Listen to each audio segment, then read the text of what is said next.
कबमीला कबमीला कबमीला कबमीला कबमीला कबमीला कबमीला।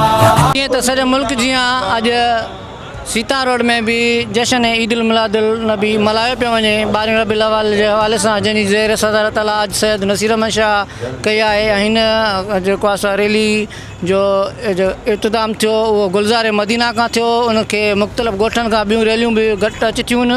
उहे उन्हनि रैलियुनि जो रुख रेलवे ग्राउंड स्टेशन ते थियो आहे, जिते असां मौजूदु आहियूं।